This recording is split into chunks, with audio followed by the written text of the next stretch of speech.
요즘 전동 킥보드요. 자가라도 이용 많이 하고 아니면은 길거리에 보면은 바코드만 갖다 대면은 쉽게 렌트할 수 있는 전동 킥보드들이 있어서 사람들이 자유롭게 이용을 많이 하고 있습니다. 하지만 이거 운행 중에요. 보험 적용이 안 돼서 다른 사람 다치게 하거나 했을 때 한순간에 내 전 재산이 다 날아가거나 한순간에 내가 파산 선고해야 된다. 그런 경우가 발생할 수도 있다는 거 혹시 알고 타시나요? 실제로요, 내가 보행자를 안 쳐도요, 그 보행자가 나를 피하려고 해서 넘어지거나 다른 데 부딪혔다. 그래도 전동 킥보드 운전자가 책임져야 됩니다. 만약에 그 사람이 넘어지면서 척추 다치거나 머리 다쳐서 마비까지 온다면요, 그 손해배상액이요, 수억 원, 10억 원 넘어가는 거는 일도 아닙니다. 그리고 온라인에서요, 이걸 정확하게 모르는 사람들이 일상생활 배상 책임 담보로 해결이 된다 라고 이렇게 하시는 분들이 있는데요, 과연 될까요? 오늘은 이 부분에 대해서 얘기해 보려고 합니다.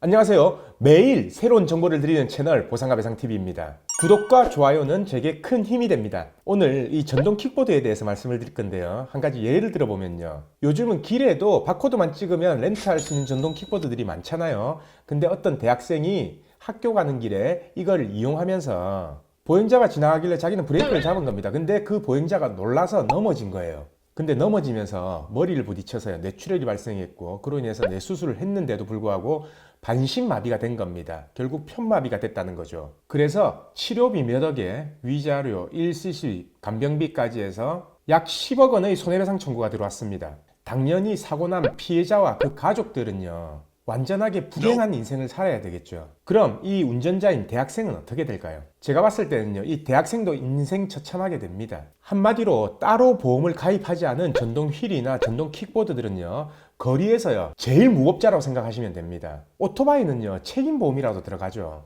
이거는요, 의무적으로 가입해야 되는 법규가 없기 때문에 보행자나 운전자에게도 가장 위험한 교통수단이 되는 겁니다. 자, 그럼 과연 이게 일상생활 배상 책임 담보로 처리가 될까요? 과연 되는지 약관을 살펴보면요, 일상생활 배상 책임 담보의 약관에는 항공기, 선박, 차량의 소유, 사용, 관리로 인한 배상 책임은 보상하지 않는다라고 규정되어 있습니다. 그럼 과연 이 전동 킥보드가요, 차량에 포함되느냐, 이거에 대해서 궁금하신 분들이 있을 거예요. 약관에서 말하는 차량은요, 자동차관리법 제3조에 따른 이륜차까지 전부 차량으로 보고 있는데요, 오토바이는 당연히 이륜차에 포함되고요, 전기를 동력으로 하는 전기자전거나 전동 킥보드 같은 경우에도 이륜차에 포함이 됩니다. 그래서 전동 킥보드 같은 경우에 면허가 있어야 되는 거고요. 이게 면책 사유가 되기 때문에 일상생활 배상 책임 담보에서 보상이 안 된다는 얘기입니다. 이 일상생활 배상 책임 담보가 아무리 무적 최강의 특약이라 해도요, 차량 관리 중, 업무 수행 중 사고는 안 된다고 제가 말씀을 드렸습니다. 물론 15세 미만의 어린이가 전동 킥보드를 타다가 사고 낸 거에 대해서는요,